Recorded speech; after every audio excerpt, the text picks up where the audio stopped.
Well, probably one of the most important people in my life, certainly in relation to the thoroughbred industry and also personally, was Percy Sykes, the great vet, who passed away, sadly, quite a few years ago now. I had a lot to do with him. He was the vet that Bart Cummings recommended when we first bought Scomeld, which was an important purchase for us. She'd won the VRC Oaks and we purchased her for future racing and breeding. So that was a sort of foundation mare. And Percy came and did the work on her, etc. And that was my first interaction with Percy. And over time, our relationship grew, where ultimately I'd speak to him every day. He joined the board of Arrowfield and he became a very close personal friend and advisor. It meant so much to me in a lot of ways, but I learned a lot from him. He was so knowledgeable. He'd been around so long with horses. Some people don't know that, for example, he did his vet work, his vet studies in England. He was by an English father out of an Italian mother, born in the Sudan. So to some extent, we had some a similar background in a way, you know. He was in the army and the Mounted Corps, and went to India with the Mounted Corps. And you can imagine the injuries and the diseases they might have picked up in those days in India, horses. So his experience was vast. And he came to Australia and he revolutionised the training of horses and the vets and the part vets played. I always believed he was an important factor in the success of T.J. Smith, the greatest of all time, and Bart Cummings, another great, super great. So he certainly was someone that had an enormous depth of knowledge to do with horses. He saved Tulloch. That was another one of his sort of public acknowledgements.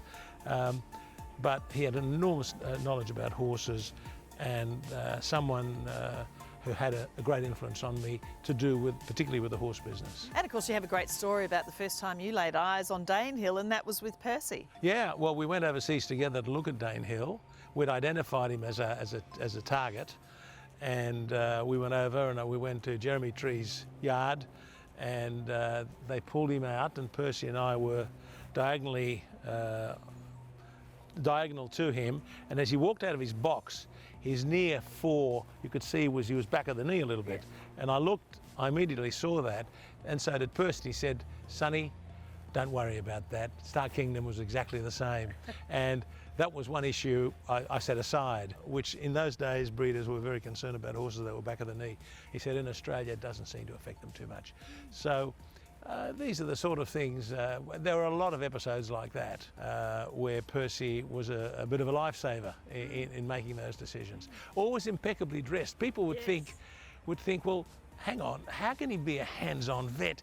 He's dressed to kill, you know. He had the cream top and the cream pants and the cream shoes, and he just looked magnificent, always beautifully, looking beautiful. And I remember travelling that same year to France and going into François Boutin's yard and looking for stallion prospects, etc. As soon as I walked in, I said, "François, I'd like you to meet Percy Sykes." "Ha, this is the famous Dr. Percy Sykes?" I said, "Yes." "Doctor, can you help me on some problems I've got here?" Before I knew it, he'd whisked him away to look at problem horses he had that nobody else could resolve.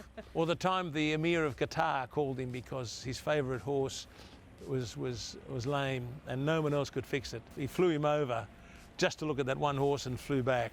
And the watch that Percy wore for the rest of his life was a gift from the Emir, because he resolved the horse's problem. You know, you've paid him the ultimate compliment and mark of respect, haven't you, with that wonderful statue right outside the Arrowfield Stud office. I believe in venerating people and horses that have done great things for Arrowfield, so I've got a Schnitzel and a Reduced Choice statue. I don't want anyone to forget about them when I'm gone, you know.